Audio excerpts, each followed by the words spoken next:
Voy a grabar.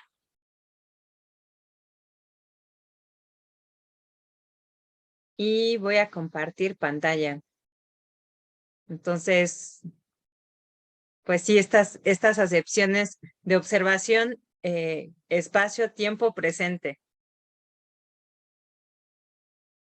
O también al cuestionarnos qué es lo que para nosotros es el presente. Realmente lo tendríamos que relacionar con el tiempo. ¿Es necesario esta parte? Vamos a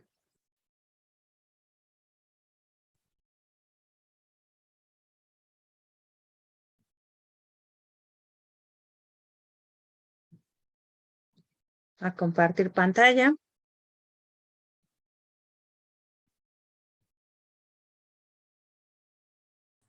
Después de esto, me gustaría leerles algo acerca del tiempo. Él lo titula de la duración de los cambios. Está muy interesante, está bonito. Vale, te agradezco, Alfon. Dice, Alejandro sabía que aquello era solo una prueba y así se lo dijo a Olius. Este miró a Joaquín y los dos se dispusieron a escuchar. En primer lugar, empezó Alejandro, somos nuestra conciencia. Sin ella, dejamos de existir. Nuestra sensación de ser es resultado de todo lo que nos forma. Cualquiera de nuestros pensamientos resulta de la puesta en marcha de millones de procesos. De estos últimos no nos enteramos, más bien lo hacemos de su totalidad, puesto que en última instancia eso somos. Somos circunstancias, ¿no? Eso no lo dice aquí, pero eso ya es de mi cosecha. De esta forma, lo que es disperso e independiente en nosotros se une. Esta unidad es lo existente para el resultante total, es decir, para nosotros. Reitero, de esta forma, lo que es disperso e independiente en nosotros se une.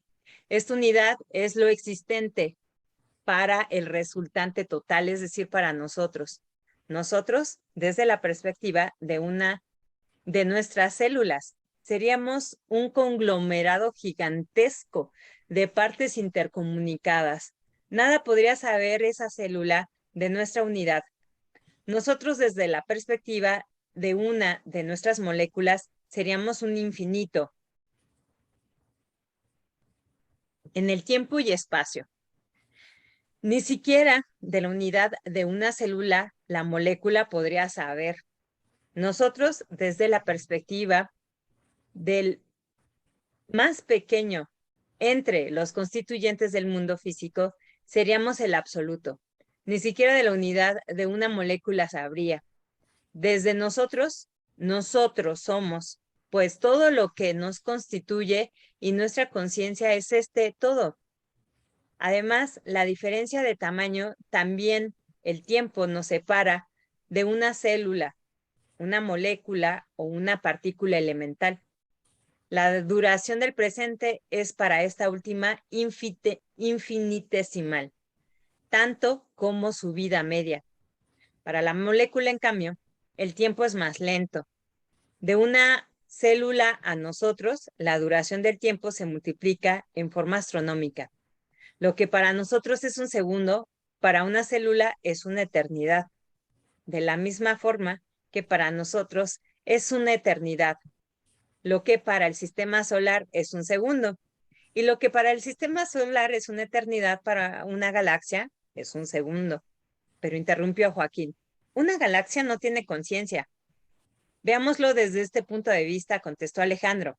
Lo que llamamos conciencia en nosotros tiene como base lo mismo que ocurre en una galaxia. ¿Qué dices? Interrogó asombrado Olius. Sí, dijo Sisto. Nuestro cerebro es un conjunto fantásticamente complejo de elementos activos, los cuales, interaccionando el suficiente tiempo, dan lugar a una experiencia consciente. En una galaxia sucede lo mismo con una diferencia. El tiempo transcurre en forma diferente, pero eso significa, entendió Olius, que nuestra experiencia como unidades conscientes no es instantánea. Por supuesto que no lo es, afirmó Alejandro con alegría. Debe transcurrir al menos una vigésima de segundo para que las interacciones sean del número suficiente. Eso es lo que dura nuestro presente. Para una galaxia, una vigésima de segundo equivale a millones de años. En ese tiempo, se producen un número de interacciones entre campos gravitatorios, magnéticos y luminosos semejantes a los neuronales. De esta forma, la duración del presente para un cerebro galáctico o universal ocupa billones y billones de presentes de un cerebro humano. Comparados con el tamaño de una galaxia, somos una partícula elemental. De la misma forma que, comparados con nuestro cerebro, lo son nuestras células. Para que una célula se formara, la idea de nuestro cerebro tendría que vivir lo suficiente como para recorrerlo en su totalidad. Además de que necesitaba expandir su presente para poder unir las trayectorias de todas nuestras células en un todo cerebro energéticamente activo.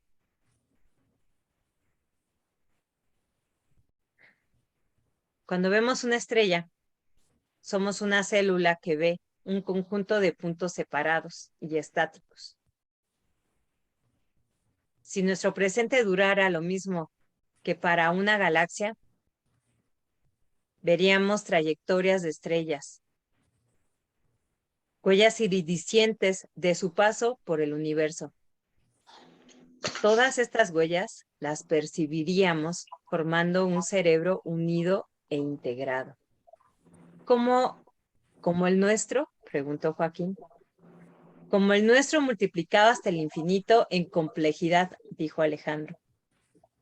El verlo, continuó, sería tener acceso a lo que llamamos pasado y futuro, puesto que estos se unirían en un presente infinito. Nos convertimos en el universo y en el universo todo y nuestra conciencia también. Pero para ello, dijo Olius emocionado, deberíamos de ser capaces de vivir millones de años. No negó Alejandro. Solo deberíamos destruir el tiempo. ¿Cómo? Exclamó Olius. Si extendiéramos nuestra vida, digamos, de 80 a 100 años a millones, sin otro cambio, seguiríamos viendo estrellas separadas, puesto que la duración de nuestro presente no se alteraría. Eso sería absurdo, dijo Joaquín. Desde luego, sonrió Alejandro, y además no sería necesario. ¿Existe otra forma? Preguntó Joaquín. Sí existe, afirmó Sisto. Consiste en reproducirlos en nosotros mismos. Podemos recrear la trayectoria de una estrella con nuestro pensamiento. Podemos expandir nuestra conciencia utilizando una avenida atemporal. Podemos ver millones de años como resultante en nuestro interior. Podemos convertirnos en una galaxia o en todo el universo. Al hacerlo, nos volveríamos seres atemporales y por lo tanto infinitos. Sin embargo, seguiríamos siendo. Pero eso sería solo si fuésemos eternos, dijo confuso Joaquín. Eternos sin tiempo, le contestó Olius. Exactamente, se regocijó Alejandro. Exactamente. ¿Ahora entienden que no es la muerte del yo? Los tres permanecieron largo rato en silencio. Olius y Joaquín sentían una excitación y una emoción eufóricas. Nunca se imaginaron que una perspectiva tan ambiciosa y profunda pudiera siquiera existir y luchaban contra una sofocación provocada por el exceso de vivencias. Alejandro supo lo que sus dos amigos sentían e interrumpiendo sus pensamientos les dijo: será mejor que descansen. Mañana podemos vernos de nuevo. Yo los esperaré aquí. Joaquín y Olius se despidieron de Alejandro y casi sin poder creer lo que habían oído, penetraron a la cúpula. Recostado en su cama, Olius reprodujo toda la conversación, como era su costumbre. Primero analizó lo que lo había afectado emocionalmente. El hombre no había habido tiempo para preguntarle su nombre. Le había dicho que no había pasado a lo segundo por fallar en lo primero. Probablemente se refería a la experiencia que le había relatado Joaquín, pero si así fuera, ¿cómo lo supo? En fin, eso se lo preguntaría mañana. El caso es que si realmente hablaba de su experiencia, ¿qué significaba eso de lo primero y lo segundo? Olius no podía penetrar en su significado a pesar de que estaba seguro de haber sido profundamente afectado por esa alusión.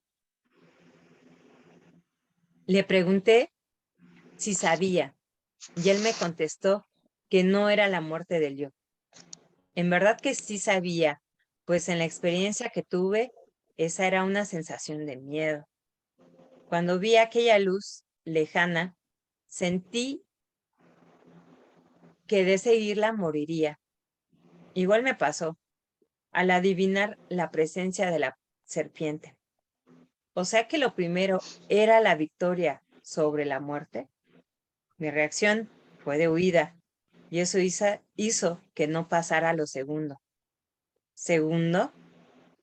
Quizás lo segundo es la vivencia de lo que nos dijo.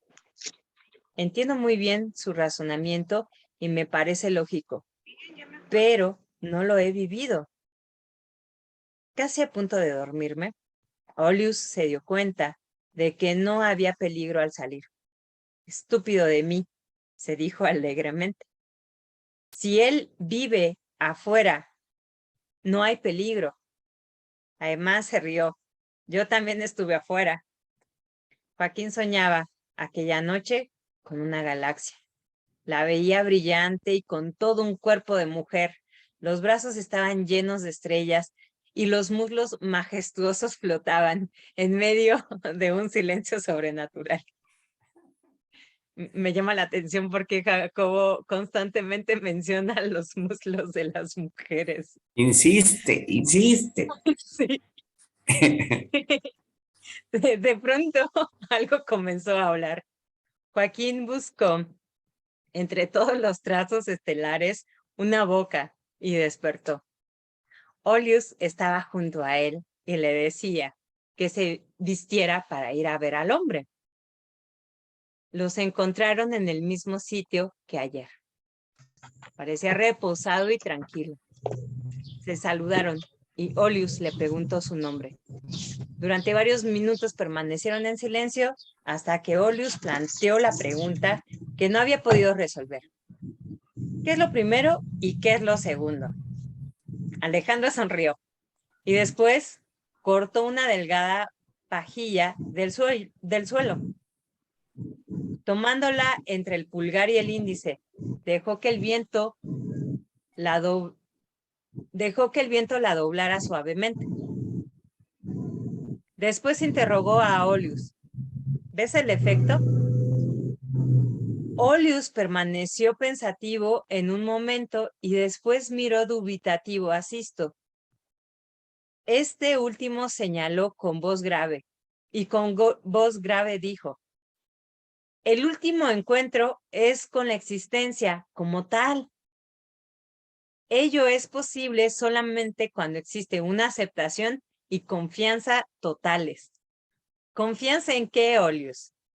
La pajilla se dobla por el viento y sus movimientos contienen una realidad más allá de cualquier descripción o razonamiento. Existe en toda complejidad cuando vive su manifestación libremente. El punto de existencia se alcanza en cada uno de la misma forma. El nivel intuitivo de existencia, afirmó con seguridad Joaquín. Alejandro lo miró sorprendido y negó con la cabeza. El punto total, puesto que la conexión es directa. ¿Cómo? Las barreras se destruyen y lo que es aparece.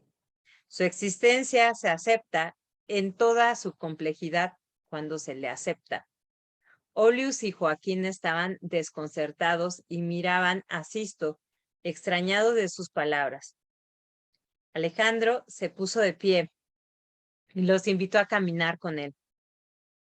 Los tres se acercaron a la playa y miraron el mar. Sisto tomó un puñado de arena y la esparció en el líquido sin saber por qué. Olius y Joaquín se empezaron a sentir mareados y se sentaron manteniendo su vista fija en la arena. Alejandro se introdujo en el mar y al poco rato desapareció. Inquietos los dos jóvenes lo buscaron con la mirada y no hallándolo, hablaron entre sí. ¿Recuerdas lo que te conté? Le preguntó Joaquín a Olius. Sí, yo pienso, volvió a decir Joaquín, que eso es lo primero.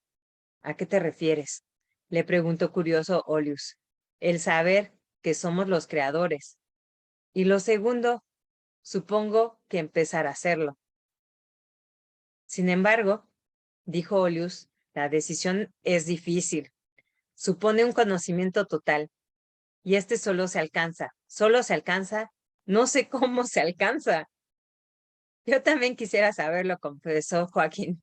Y tengo la sensación de que Alejandro nos lo puede enseñar. Es como un cruce de caminos, dijo Olius, el que en su bifurcación brinda la posibilidad de escoger alternativas. Yo por mi parte siento lo mismo que tú. Me pregunto qué es lo que opinaría el Consejo de Ancianos. Preguntarles, dijo Joaquín. Sí, eso haré. Anochecía y Alejandro no regresaba. Olius y Joaquín lo esperaban para comunicarle lo que habían decidido. Sin embargo, los dos sentían que eso era solo un pretexto para poder permanecer ahí. Algo iba a pasar esa noche. Esa convicción les impedía buscar refugio en la cúpula. La playa fosforece en la arena y su brillo azul rosado mezclado con el sonido de las olas y la visión de las estrellas envolvieron a los dos amigos.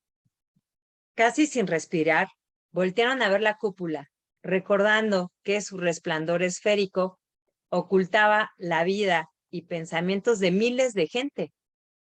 Olius jugaba con la arena y de pronto se dio cuenta de que cualquiera de los diminutos granos que sostenía contenía el universo, no menos complejo que el de la cúpula. El mismo cielo estrellado era un grano que formaba parte de una playa en la que los dos seres, como ellos, podían estar observando otro mar, otra playa, otra cúpula y otro cielo. El gesto de Alejandro, al esparcir la arena en el líquido y después al desaparecer en él, adquirirlo para Olius, un significado tal que no pudiendo inhibir, comenzó a gritar el nombre de Sisto. Joaquín no se extrañó y como si hubiese comprendido lo mismo que Olius, también llamó a Alejandro. Un cuerpo mojado emergió del mar y se sentó entre los dos jóvenes. Era Alejandro y simultáneamente no lo era. Lo que es imposible de transmitir o comunicar era en ese instante transparente y cálido. La presencia de Sisto, su forma particular de sentirse en separación de su cuerpo, traspasó a Olius y a Joaquín. Nadie había hablado o explicado. Simplemente así era sentido en certeza absoluta. La arena esparcida en el líquido, la presencia del ser sin limitación corporal, sino esencia, los dejó paralizados de emoción. Era la existencia pura y sin límite alguno. Era el deseo de ser aquello. Con una respiración frenética y casi sin poderse controlar, hicieron la pregunta: ¿cómo lograrlo? La voz de Alejandro comenzó a hablar. No es una meta ni el final, es el principio, y este ya está en cada uno. Los ladrillos que colocados uno encima del otro dan lugar a la pared. Las células que en apretados patrones forman el órgano. La creación de nuevas dimensiones es ya el ver o el sentir. La separación no tiene posibilidades de ocurrir si no existe de antemano. Lo extraordinario es que a pesar de su existencia permanente, no se le ve.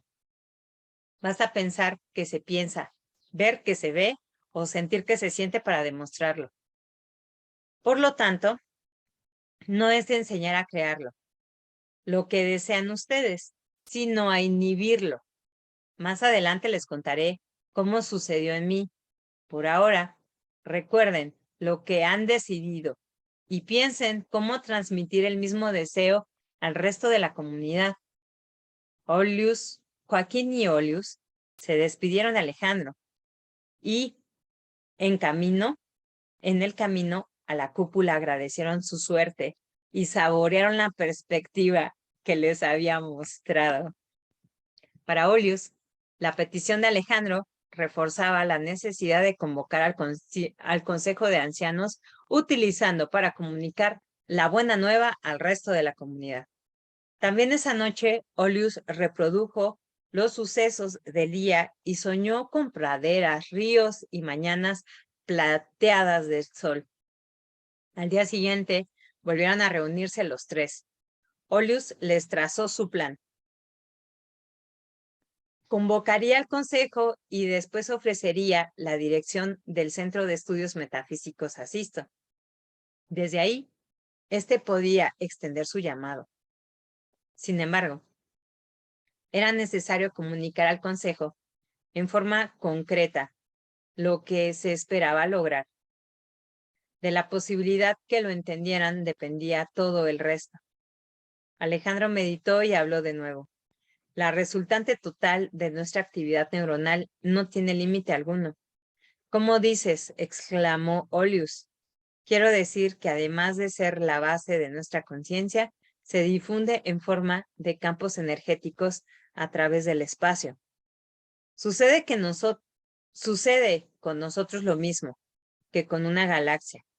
El movimiento de sus estrellas, su rotación y traslación y la posición cambiante que ocupan en el espacio se difunde como campos energéticos e interacciones constantes.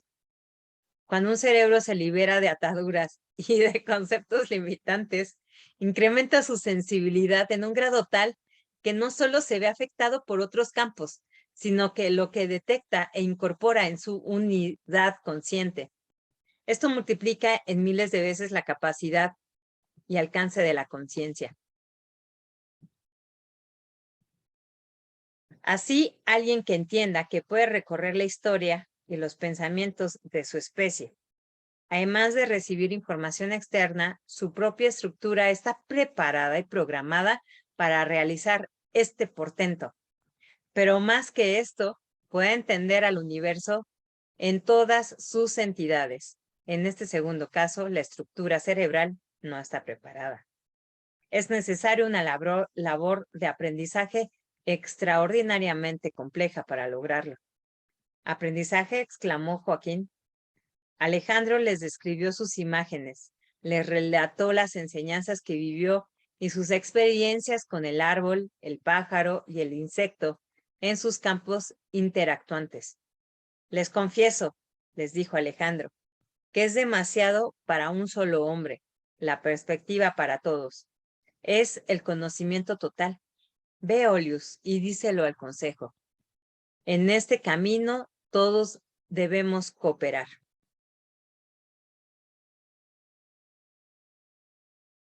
Hasta aquí me pararé.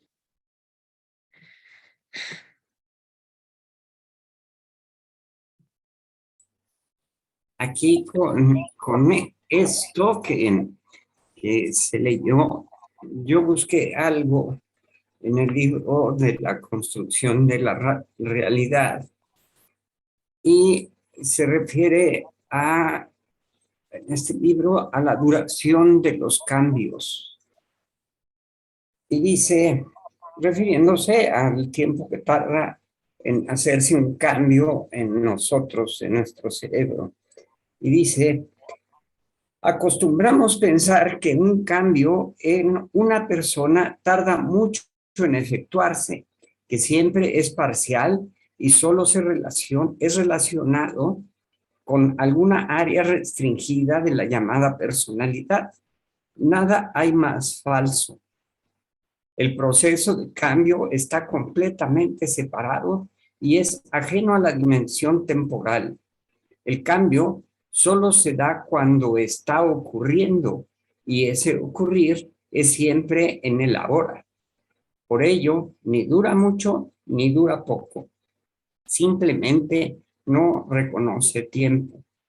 Cuando alguien descubre una nueva dimensión, es cuando cambia el descubrimiento, ocurre en un instante. Antes de ese momento no había cambio. Por tanto, ese cambio no existe, sino solamente en el instante en que ocurre. Pensar que lo acontecido antes de ese instante es parte del cambio es aceptar que la nulidad existe.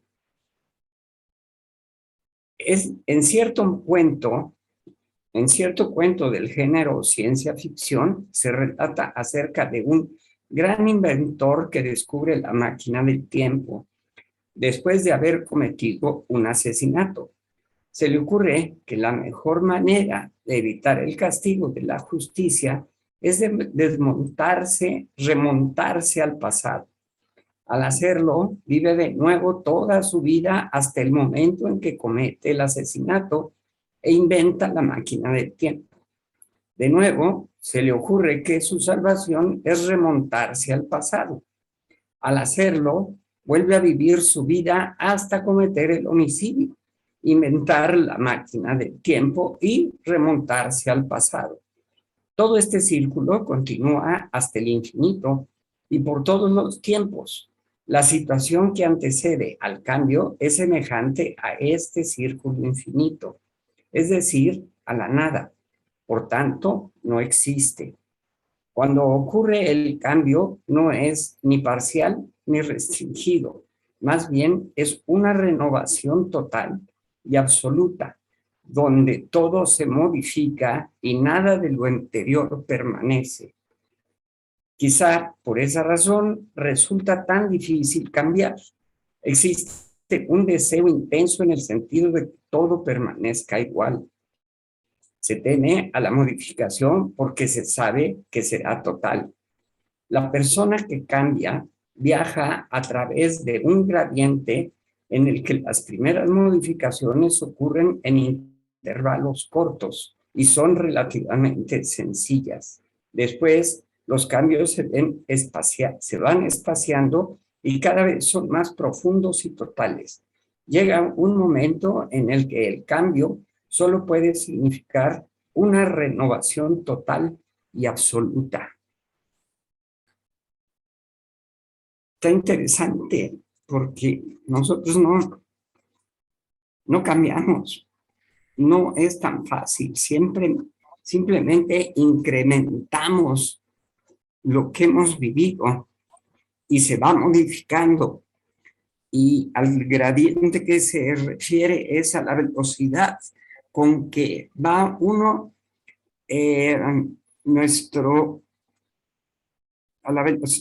utilizando el espacio y el tiempo, marcando un ángulo, un ángulo, vamos a decir, de un punto hacia arriba.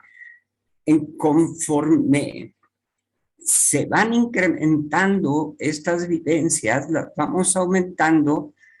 Es algo parecido a cuando estamos marrullando el mismo pensamiento y cada vez crece y crece y crece y crece. Esa es la velocidad del pensamiento. Entonces, el gradiente al que se refiere es la velocidad que tiene en el tiempo el pensamiento, y conforme es más inclinado hacia arriba, el gradiente es mayor. Conforme vamos aumentando estos pensamientos, el gradiente va aumentando. Es más rápido cada vez en el espacio y nuestro pensamiento va creciendo. Nuestros malos pensamientos y nuestra venganza, vamos a llamarlo así, va creciendo, va aumentando. Por eso es que hay que desechar esos pensamientos anteriores, porque nada más nos van a llevar a la ruina, ¿no? A la ruina con la relación con nosotros mismos. A eso se refiere con el tiempo en este caso, ¿no?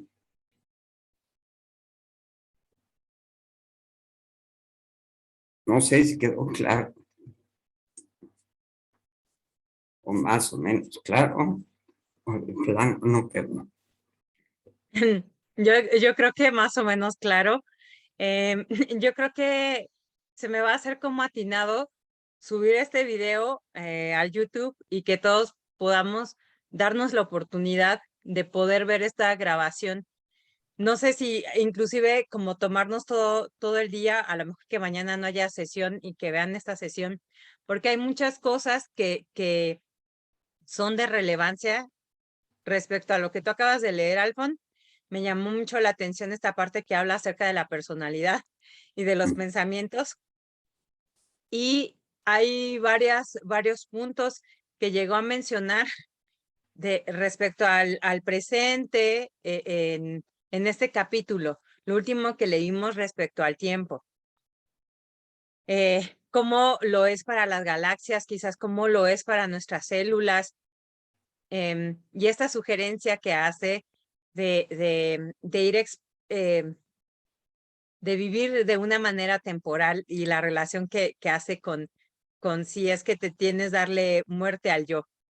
Creo que esto se va interconectando. Y nada más como para cerrar, o bueno, si tienen algún punto de vista aquí ahorita, externenlo, y si no, pues lo que yo les había enviado por fotografía se me hace también atinado como leer, como para tener distintos puntos de vista, ¿sí? Dice, bueno, pregunto antes ¿tienen alguna pregunta, observación, anotación o digo, nada más como para complementar esta parte de cómo es que el tiempo va transcurriendo? El tiempo Jimé, en el ojo de... Mándeme. ajá, yo tengo una pregunta que quizás Alfonso y tú me puedan ayudar. Pero mi pregunta es referente a la lectura, ¿por qué a veces lo llaman Alejandro y por qué lo llaman Sixto? Me he dado cuenta que como que Alejandro es como un tipo de yo y Sixto es otro. ¿Se han dado cuenta de eso? ¿O cómo es? No, Mm, no sé. no, es el mismo. De hecho, su nombre completo es Alejandro Sisto. No, no, eso sí sé, o sea, sé que es el mismo, Ah, ajá. pero cuando menciona, cuando dice que es Alejandro, creo que se refiere a un tipo de yo, y cuando dice Sixto se refiere como al otro Alejandro. Tal vez Alfonso, no, no sé, ¿se ha dado cuenta de eso? No, no me he dado cuenta, es un muy buen punto a analizar, porque si no, está muy profundo lo que estás preguntando. Sí, porque ahorita lo Es, que tú estás diciendo yo ya le di como otro punto de vista. Te agradezco mil, Gis, porque normalmente cuando dices Sisto es como si él fuera el maestro. Y cuando hablan acerca de Exacto, Alejandro, es como si él fuera el aprendiz. exacto. O sea, como Sobre si todo en los Alejandro últimos fuera... dos capítulos. Ajá, sí, Perdón. sí. sí, como que el terrenal y el maestro, ¿no? Sí, porque, o sea, por ejemplo, cuando mencionó esta parte de la cascada, dice Alejandro, Sí, y cuando se encuentra con los maestros y que él les pregunta, bueno, ¿y ustedes qué montañas y qué cavernas llevan dentro? Y entonces ya es así como que, oye, no le entendiste todo. Se trata de mimetizarte con el entorno, por decirlo de alguna manera. Y ahí mencionan a Alejandro. Y ahorita mencionan a Sisto. Sí, y en algunas excepciones sí maneja Alejandro Sisto. En esta última... Sí, de hecho yo creo que hasta estaría como atrevido leer estos últimos capítulos desde ese punto de vista, que sí se me hace como Sí, bastante interesante. sí, sí, a mí también me llamó la atención y dije, ay, cómo quisiera volver a leerlo. Y cuando menciona Sí, Alejandro, cuándo Asisto y cuándo Alejandro Sisto. Ujú. Es un sí, buen punto de investigación ese. sí, no, y aparte, o sea, agradecerte a ti, Gis, y también a Guess que se ha tomado el tiempo y la dedicación de transformar las imágenes que les he subido a PDF, porque tenemos la oportunidad de poder releerlo. A mí me gustaría que Esperanza nos dijera en qué se le hace comparativo con Claudio Naranjo. No, eso fue como antes, cuando estábamos hablando, antes de la lectura, yo estaba Ah, mencionando acerca de los niños, y entonces ok, esta Gis mencionó ok, ok. a Amanda Céspedes, Sí. y entonces, Sí, bueno, no Amanda sé, Céspedes. esta, esta Amanda que se Céspedes. salió. Ajá. Sí, Amanda Céspedes también es seguidora de Claudio Naranjo, porque son Ah, compatriotas. ok, ok, Ujú. interesante. Fue en ese contexto, ¿no? ok, Bajo ese que ok. mencionamos en un inicio. Em, Lo leí sí, después. ajá, sí. Y pues a mí también me llama la atención esta acepción que menciona azul de padre e hijo. ¿Por qué padre y por qué hijo? Desde tu punto de vista, azul. No me recuerdo si fue, es que hace ratito estaba leyendo Gurdjieff y él se cuenta que se me hizo muy curioso que es parecida la historia de este Alejandro Sisto con la de Gurdjieff, porque dice que manda al Padre y al Hijo. Es como decir Jesucristo, ¿no? Jesús, Cristo Ajá, y era lo que estaba Jesucristo. pensando. Ajá, ajá. Ajá, algo así. Pero tendré que pasarles el libro para que lo comparen, porque sí se Sí, yo parece creo mucho la que historia. sí. O a lo mejor, ¿qué es lo que Bueno, tú, con tu lectura, qué es lo que tú percibiste? Porque la verdad es que yo no conozco mucho acerca de Gurdjieff. Lo que yo tomo de él, lo poco que sé de Ajá. él es cuando él llega a hablar que si no haces consciente tu sombra, se te va a estar repitiendo y eso se me hace como, Ah, sí, ¿eh? Sí, cierto, eso sí, sí es verdad, totalmente. Si no eres ahora consciente de lo tu que yo sombra. tengo eso me entendido agrada. que, ajá, también tengo entendido que Jacobo estudió mucho de la cultura sufi y la Sí, mayoría del conocimiento de Gurdjieff es de sufi sí, Claudio Naranjo también es de la ajá, escuela de Gurdjieff, o sea, está ahí conectado. sí. Porque Jacobo investigó mucho y entonces sí sé, en algún momento leí que él tenía también esa información, ese conocimiento Ujú, místico. sí. Y aparte se parece mucho, ¿eh? O sea, las historias de Gurdjieff o lo que relata Gurdjieff se parece un poco, mucho a lo de Jacobo. Sí, hay Ok, mucha conexión entre uno y el otro. ok. Sí, cierto. Yo ahí sí tendría que aventarme un clavado a eso. Sí, con No gusto se los conozco paso, yo mucho, ya los tengo confiésalo. casi todos. Gracias. Pues bueno, nada más, bueno, a lo mejor yo recomendaría que subir este cachito, complementar con lo que Guess llegó a subir anteriormente, los PDFs. Em, Voy a checar si sí está completo el capítulo, este que acabamos de terminar, para acomodarle esta secuencia de, sobre todo estos capítulos en el que Jacobo se ve como en varios yos.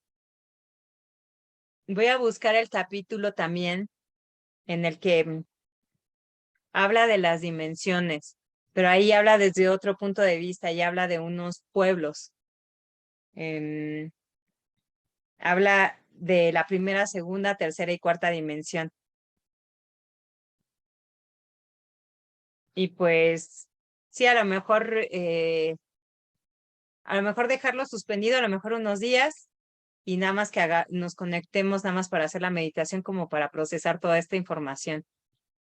O pues ir poniendo como highlights o como, bueno, es que tampoco los quiero como bien dijo Alfon, la verdad es que me gusta leerles al momento porque no quiero como saturarnos mucho de mucha información. Por eso es que prefiero que lo leamos juntos. Digo, también la propuesta que quien quiera leer está abierta, pero la cuestión es que lo leamos en el momento y también como vamos atravesando nuestras circunstancias, creo que eso también como que aporta como que cierto toque de cómo es que estamos teniendo nuestra experiencia en ese momento y cómo es que estamos teniendo esa percepción en ese momento. Porque ahorita lo que tú dices, Gis, yo hace tiempo leí este libro, ¿no? De la expansión del presente, pero ahorita lo que tú me acabas de externar va a generar como un revuelco en ahora mi lectura. Así como Alfon cuando dijo, bueno, es que yo lo había leído como ciencia ficción.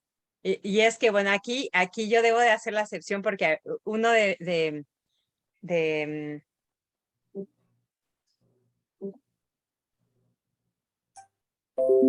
lo que es la ciencia ficción a mí me gusta mucho desde chiquita, Mm.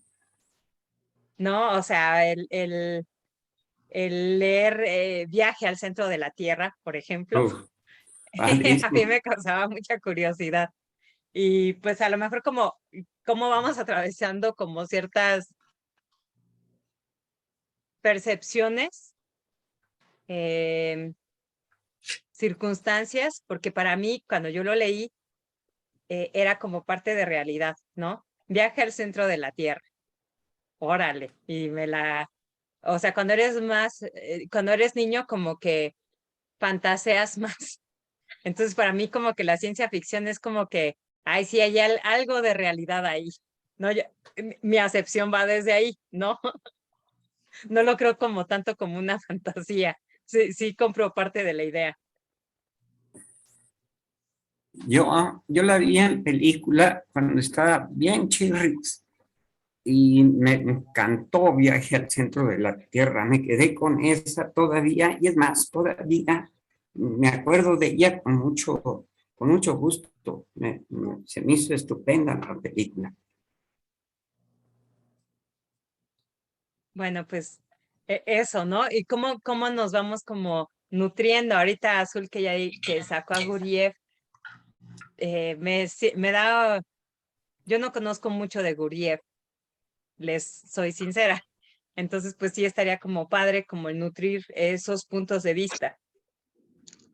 Jime, Ay, perdón. la terapia psicocorporal que yo hago viene de más o menos de eso, porque Gurdjieff practicaba también unas danzas que era como los movimientos sagrados que él decía. Y bueno, Ajá. viene de toda ese tipo de filosofía. No, Gurdjieff es también muy, muy interesante, muy fuerte, muy dura su información y está relacionado. Yo estoy completamente segura que Jacobo también exploró todo lo que es la misticidad de los sufis, porque Gurdjieff tiene esa base. Uh-huh. Habla de los sufis, en uno de los libros habla de los sufis. Uh-huh. Exacto, sí, sí. Yo por eso, yo en algún, sí, ya sé, es en el fluir en el sin yo, ahí habla un poco de eso. Sí, ya me acordé.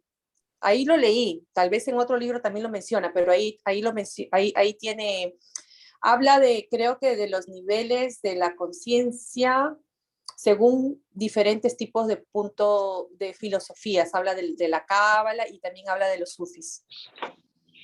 En el fluir en el sin yo. Los huichol también, creo que los menciona en ese mismo libro. También en el libro de la meditación los menciona. Ajá.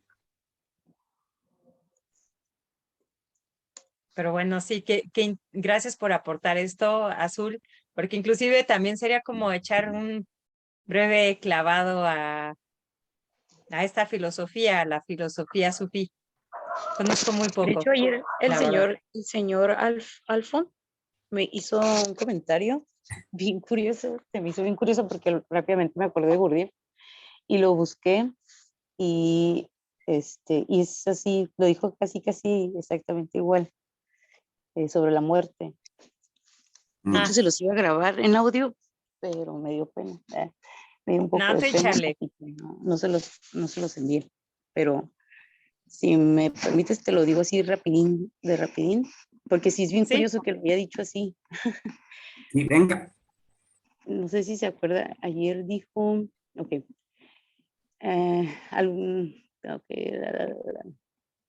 dice, recuerda la hora que ha pasado como si fuera la última hora, como si fuera tu última hora en la tierra, y que justo acabas de darte cuenta de que has muerto. Pregúntate, ¿estabas satisfecho en esa hora? Y ahora reanímate a ti mismo de nuevo y establece el objetivo para ti mismo en la próxima hora. Si eres afortunado para vivir una hora más, trata de extraer de la vida un poco más de lo que hiciste en la última hora. Define dónde y cuándo deberías haber estado más consciente y en dónde deberías haber puesto más fuego interno.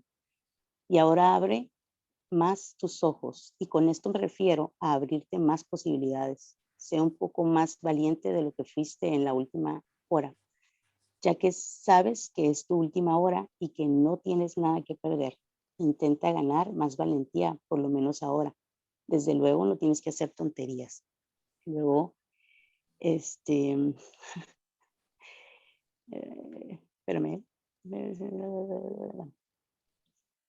De ahora en adelante, hasta la verdadera última hora, aspira con persistencia para recibir lo más valioso que puedas de la vida. Desarrolla tu intuición, toma solo algunos pocos momentos cada hora para mirar a la hora que ha pasado, sin juicios, y después sintonízate para extraer más de la siguiente hora. Vivir el resto de tu vida ensayando tu muerte cada hora no es nada patológico.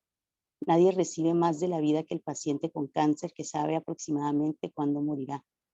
Y desde que él ya reconoció cómo desea pasar el resto de su vida, no tendrá que hacer el cambio total en esta, pero podrá ir a algún lugar a donde siempre deseó ir, que no lo haría en otras circunstancias. El hombre que sabe que morirá pronto trata de usar al máximo cada hora del resto de su vida. Esto es exactamente a lo que Cristo se refería cuando dijo que los últimos días vendrán pronto, los días anteriores al juicio. Todos estamos parados frente al juez, pero no son los otros los que nos juzgan, sino nosotros mismos los que hacemos la última hora estimación de nuestra vida. No tenemos que fallar al examen más importante, en donde el juez más serio somos nosotros mismos. Ay, bueno, lo perdí, no sé hasta dónde llega pero se me hizo que el Señor comentó que no podía quizás ahorita saber en qué momento o con quién estaría en el último momento de su vida. Alfon lo dijo ayer. Y esto viene en este texto de la última hora de la vida. Y se me hizo muy curioso porque, bueno, no sé si usted lo conoce o conoce los escritos de Gurdjieff, pero lo dijo así muy exactito. Y tenía todo que ver con el tema de ayer, nomás que no se los compartí porque no lo encontré, apenas lo encontré hace ratito. Pero sí, curiosamente, usted dijo exactamente las mismas palabras. Yo realmente no he leído a Gurdjieff, pero tengo muchas ganas desde hace muchos años de leer a Gurdjieff y no me ha llamado. Ahora que lo dices tú, lo voy a hacer, voy a proponer leerlo y más con esto que me dices, ¿no? Que sí, es bastante interesante lo que expresas. Gracias. Sí. Bueno, a mí me llegó él por medio de Jacobo también, Pero sí, lo que escribe sí es fuerte, pero es la verdad, Sí. o sea, es lo real, vaya, crudo, muy crudo a veces, Casi, pero casi funciona. es poeta maldito. Es de los poetas malditos, Gurdjieff. Casi, casi. Pero bien asertivo. Bueno, a mí Es muy me intenso, sí. Muy, muy intenso. sí, bueno, Por lo que he oído, no por lo que he leído, por lo que he oído. no, sí, es su personalidad fuerte, muy fuerte, ¿verdad? Sí. Mm. Sí, yo también voy a como a abrir más. Bueno, no es que no esté abierta, ya he estado abierta, pero em, creo Falta que por ahí tiempo. nada más. Tiene un libro que se llama El Libro Rojo. No, No, este es ah, Jung. no, ese que no es Carl Jung. Sí. Ah, sí, es Jung. Tienes Sí, razón. sí, sí, sí. Ujú. Sí, sí, tienes razón. Sí, de Gurdjieff no, He leído no. algunas frases y sí, esas frases están poderosas. Sí, a mí esa Gurdjieff, frase de hazte consciente de tu obscuridad. Ujú. Sí.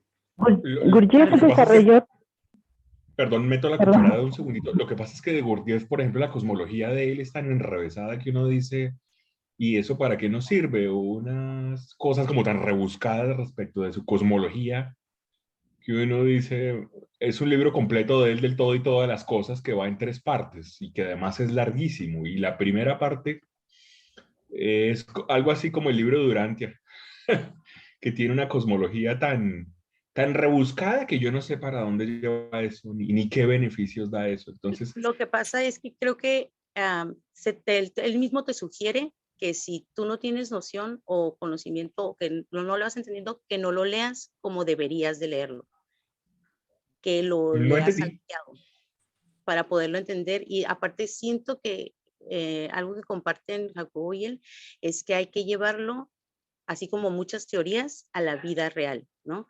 A tu día a día. Si como por ejemplo la teoría de los colores, si tú le buscas en la vida, dónde implementarla, la vas a encontrar y la vas a comprender. Igualmente, con los libros de Jacobo, los que algunas dificultades hay para comprenderles, siento que lo que me ha ayudado a mí en persona es que los veo en mi vida, en mi día a día. Y es algo que también él también te dice, como que si de repente no le estás entendiendo o no te interesa tanto esto, puedes saltarte más Gurdjieff, si te lo hace bien claro, si tú eres, por decir, un adolescente y no tienes ni idea de mi obra, léelo conforme te vaya dando. Y el Para que otro, y el otro, y la puedas otra pregunta que yo tenía al respecto era siempre, perdón, se supone que Ouspensky se dedicó en un momento como a tratar de hacer más entendible o comprensible o aplicable Gurdjieff. Entonces, pues uno lo entiende un poquito más, pero pues la verdad es que también hay otras personas que dicen que lo de Ouspensky ya es distinto a lo de Gurdjieff, pues porque la verdad es que Ouspensky ya estaba trajinando en esos temas mucho antes de encontrarse con Gurdjieff, de modo que lo de Ouspensky puede ser algo muy distinto, porque Ouspensky tiene vida propia independiente a Gurdjieff, que es lo que la gente no entiende. Entonces, mucha gente explica que lo de Ouspensky es otra cosa, entonces tampoco nunca resolví si realmente eso era cierto, es decir, si lo de Ouspensky respondía a él mismo o a tratar de explicar a Gurdjieff. Finalmente, como que uno no resuelve nada de eso y nunca supe. En fin.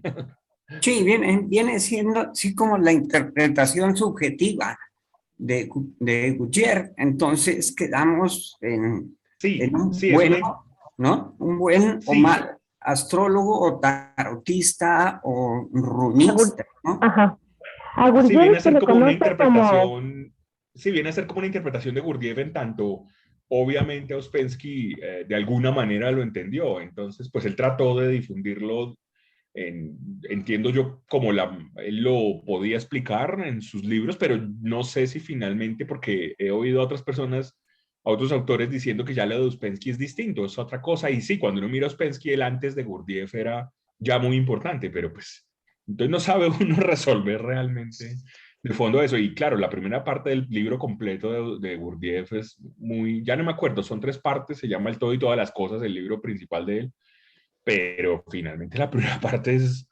No, uno ve unas cosas que uno dice, y esto, como qué utilidad me puede traer a la vida. Digamos que esa Pero, es la idea, gracias. ajá, pero a Gurdjieff se le conoce como el mayor difusor del eneagrama.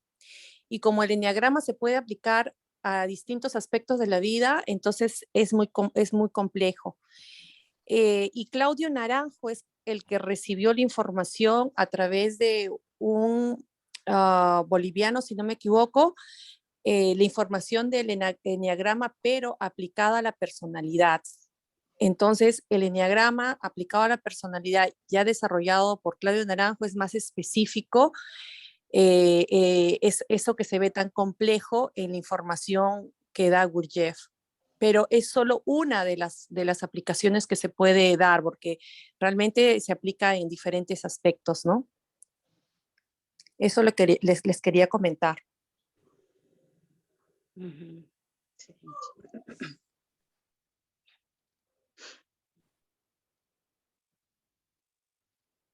Hubo un esoterista francés llamado René Guénon y él, cuando vio todas las cosas que hacían los del movimiento de Gurdjieff en Francia, él se aterró tanto que le decía a la gente y lo escribió que por favor huyeran de Gurdjieff porque eso podía generar más daños que beneficios.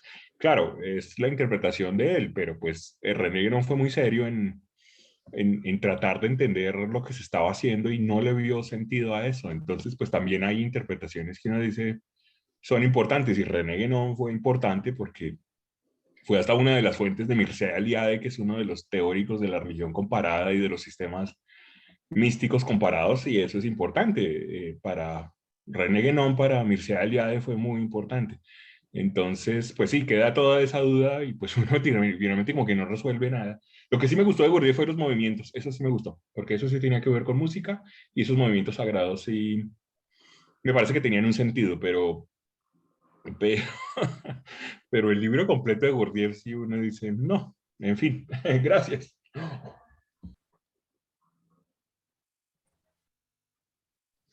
Fabiana, ¿qué te refieres con sistemas ¿Perdón? espirituales? Lo que pasa es que este personaje que les nombro era digamos, era un matemático francés, porque los franceses además son muy matemáticos. Pero él se dedicó en un momento de la vida como a investigar todas las tradiciones místicas antiguas. Se llamaba René Guénon o René Guénon. Ahí lo pueden buscar y encontrar. Y el cuento es que en un momento cuando él encuentra en su natal Francia, porque Gurdjieff tiene que huir porque sucede la revolución, cuando él iba a empezar en Moscú, su movimiento, pues lo iba a empezar en 1917 y en ese año arranca la revolución soviética.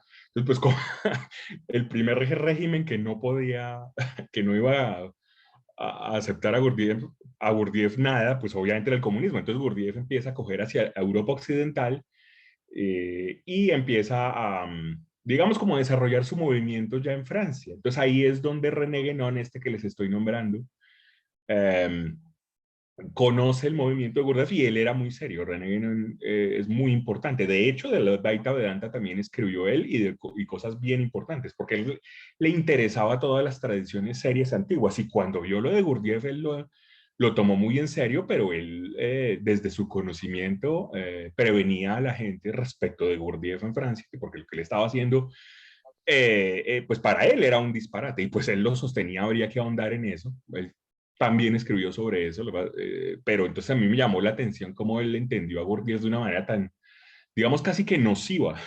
Entonces, muy interesante Mm, porque ese no es ningún, o sea, René Guénon no fue ningún tonto en esos temas, fue muy profundo y los libros de él son sofisticados. Pero el asunto va a que pues, la interpretación de eso es bien complicada y no logra uno resolver hasta dónde va eso. Pero en lo que me preguntas tú es porque Mircea Eliade, que fue un filósofo de ciencia comparada, digámoslo, o de ciencias digamos, de ciencias místicas comparadas o como parte de la filosofía, estudió a René Guénon y fue una de sus fuentes. Y de ahí que la importancia de René Guénon sea desde la filosofía también muy estudiado, incluso en la antropología y bueno, en otras ciencias de eso, en toda el área de como de religión comparada, por llamarlo así. Religión, digamos, no en los términos de sectas específicas, sino de los sistemas, digamos, místicos o esotéricos, por decirlo de alguna manera, y en términos de la comparación al respecto, ¿no? Pues porque no es lo mismo Oriente, Occidente, Medio Oriente, en fin, en fin. Entonces, diga, no sé si eso resuelve tu pregunta, Jimena. Sí, te agradezco. De hecho, o sea, ahorita que tú lo estabas mencionando, es que yo no conozco de Gurdjieff, pero también se me hace interesante tu acepción, Fabián, porque Jacobo sí menciona a Ouspensky y yo no Sí, he sí, sí. leído que mencione a Gurdjieff. Sí, y es que Sí, sí lo Ouspensky, hace. ya, ok. Es que Ouspensky para algunos pues ayuda a entender a Gurdjieff, otros dicen que no, que porque ya es otro sistema, pero yo lo que sí entiendo de Ouspensky es que él tenía, pues porque la gente lo que asocia es que entonces Ouspensky es importante por Gurdjieff y no, no es así. Ouspensky es importante independientemente a Gurdjieff. Entonces, esa asociación es simplemente la interpretación que él hizo de Gurdjieff, pero Ouspensky es importante por sí mismo y es, en muchas cosas es muchísimo más claro que Gurdjieff. Entonces, también creo que Ouspensky tenía formación de matemático, entonces me parece que él es importante, aunque... Sí, porque de hecho aquí Sí. lo menciona en la cuestión del tiempo. Ah, sí, también. Ah, no sabía, no sabía. Sí, lo leímos. Ahorita lo voy a buscar. Ah, ok, ok, ok. Mm, Lo que sí he de decir, perdón que ya dije, es que los movimientos sagrados de Gurdjieff, eso sí me parecieron, tal vez porque la conexión con la música y los movimientos, eso sí, para mí sí tuvieron mucho sentido, porque no era una carreta intrincada, disparatada, sino era la conexión con la música y esos movimientos cambiaban cada nada y uno se daba cuenta que estaba exactamente siempre fuera de la atención de lo que requería el momento. Lo ponían en evidencia ya esos movimientos y entonces eso sí me pareció muy interesante, pero porque ya era algo como práctico, ¿no? Entonces eso sí me llamó la atención. Eso sería lo único que yo conecté más con Gurdjieff, que fueron sus movimientos sagrados. Eso sí, en lo que me pasó a mí, sí me parecería interesante incluso volver a ello. Pero sí, eso sí me gusta. Disculpa, Gracias. ¿eran movimientos de cuerpo, de todo tu cuerpo o de manos? Sí, no, no, de todo el cuerpo. Ah, Y ok. pues con la música de él, que yo realmente conozco a Gurdjieff es primero por la música que hizo con, creo que era Thomas de Harman, no me acuerdo el compositor, con quien él genera la música para eso. Y Ujú. creo que es música muy idónea para eso y esa parte sí me gustó, ¿no? Pero pues de ahí para allá no, no sé, no sé. En fin, gracias. Sí, eran de cuerpo completo, era todo, todos los movimientos. Muy interesante, pero en fin. Ok.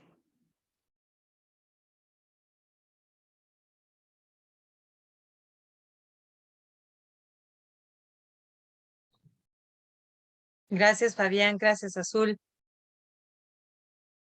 Pues nada más como para cerrar, si no tenemos algo más que compartir, eh, voy a leer nada más esto. El tiempo en el ojo de la mente.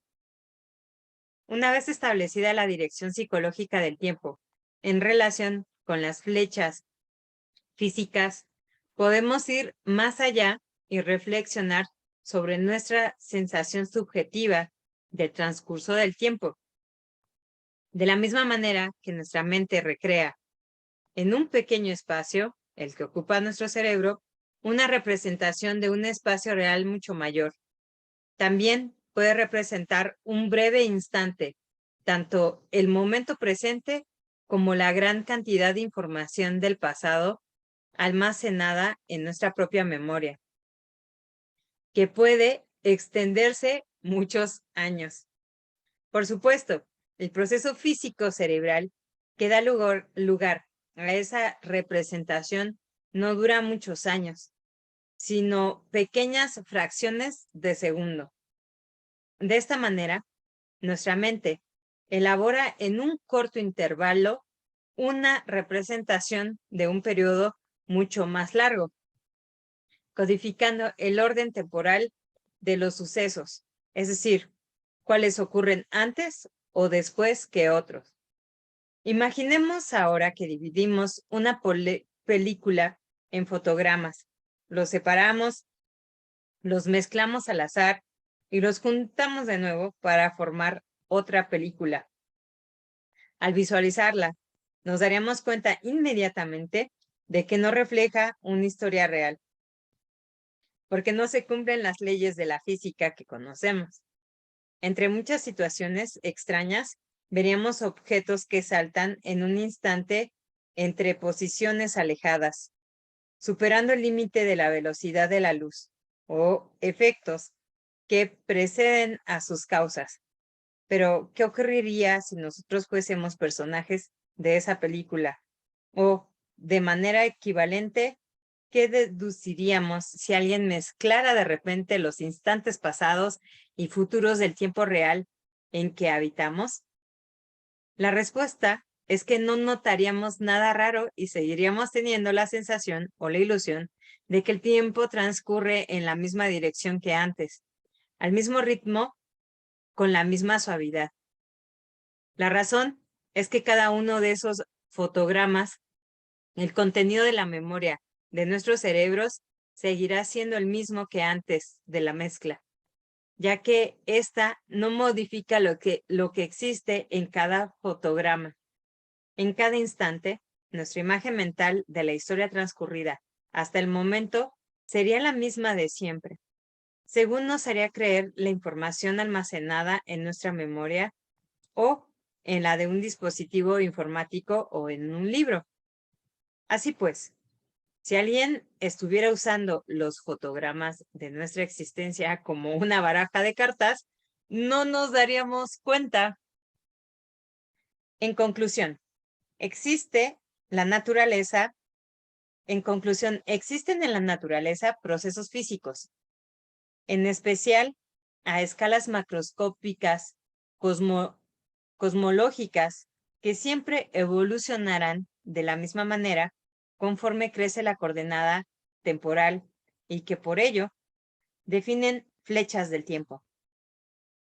En esta afirmación se ha usado la expresión conforme crece la coordenada temporal, para evitar decirse conforme pasa el tiempo. Esto último supondría atribuir al tiempo un carácter fluido, que podría ser tan solo un efecto psicológico y no una realidad física. Aunque nuestra sensación del paso del tiempo es persistente, psicológicamente su ritmo resulta muy regular, como expresa la siguiente cita atribuida a Einstein. Cuando me siento con una chica guapa durante una hora, me parece solo un minuto, pero cuando me siento sobre una estufa muy caliente, durante un minuto me parece una hora. Esta frase se formuló humorísticamente para explicar el significado de la relatividad de tiempo, pero que en realidad transmite muy bien es la subjetividad del tiempo psicológico.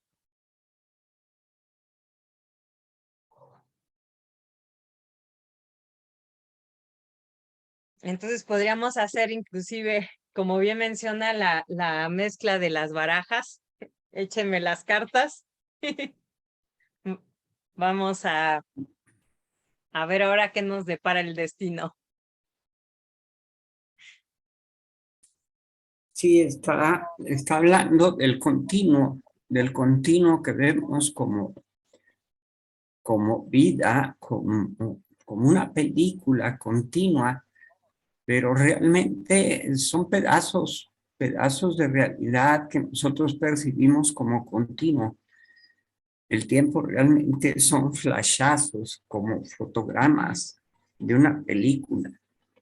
Entonces, Sí, de hecho me llamó mucho la atención.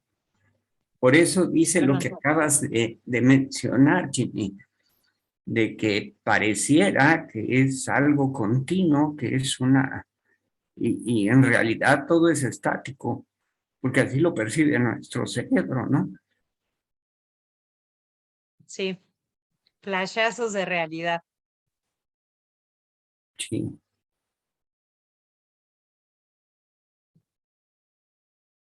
Mm. ¿Tienen algo que agregar, chicos?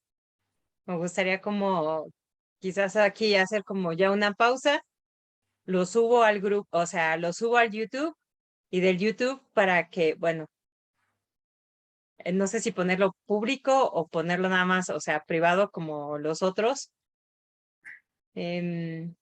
para que lo podamos escuchar y pues saquemos como que los puntos más importantes. Y esta parte de acepción que menciona de que son como fotografías, como instantes, por decirlo de algún modo, de realidad. Nada más con esos instantes pequeños ya como que vamos haciendo proyecciones. Inclusive la parte que menciona acerca de la memoria.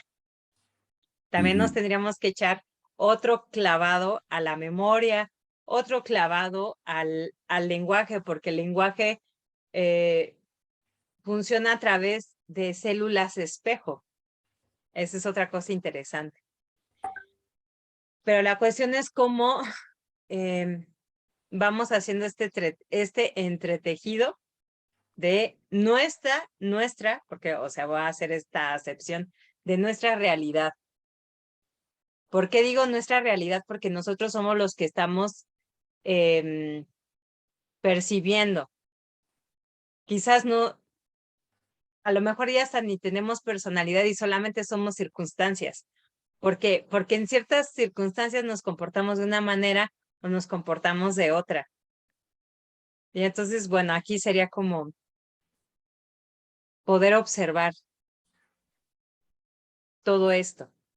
Ahorita se me está ocurriendo que es diferente si nos ponemos a ver una bicicleta, que es lo que tengo aquí enfrente.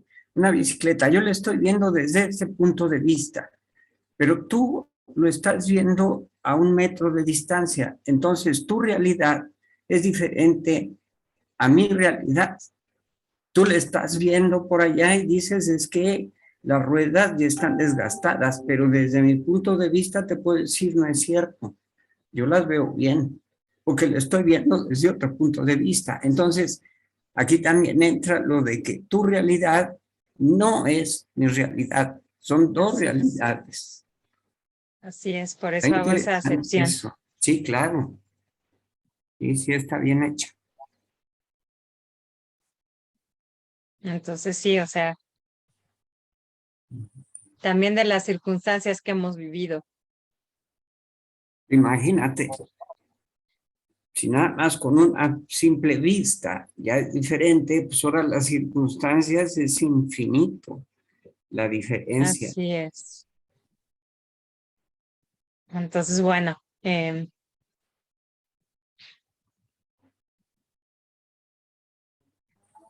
¿algún otro comentario? Sí, mira, yo te quisiera preguntar, el último capítulo que leímos fue el 7, ¿cierto? El que acabamos de terminar. Dame un segundo.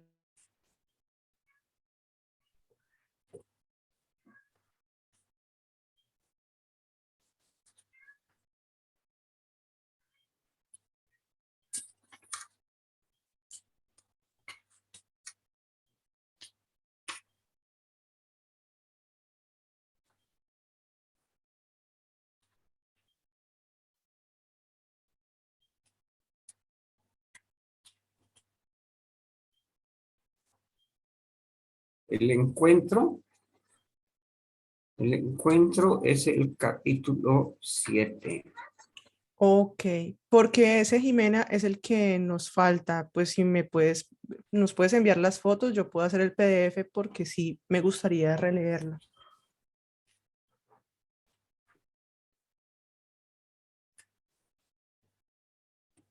Porfa. Sí, no, es que era lo que estaba yo ahorita checando. Es el capítulo 8 que se llama Olius y Joaquín. Déjenme les comparto la pantalla.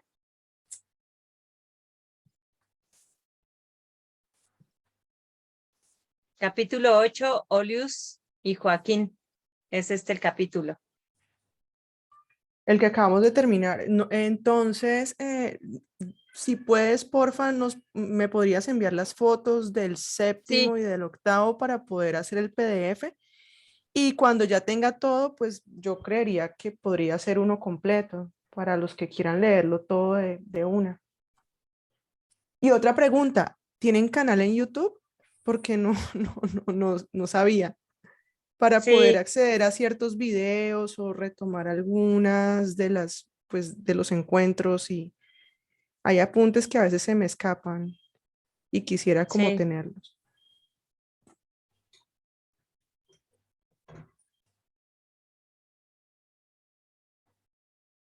Sí, sí, con gusto, con gusto. Yes. Y Dale, ahorita gracias. que, bueno, a lo mejor, no sé si te lo mande ya un poco noche. No, eh, fresca, no problem. Mañana si podés, o ok. sea, Sí, cuando es que puedas. como que no me gustaría interrumpirte como que No, en igual tu noche. yo apago el celular Ah, en la ok, noche. perfecto. Sí, dale. Bueno, gracias, Guess. Pues bueno, aquí voy a parar.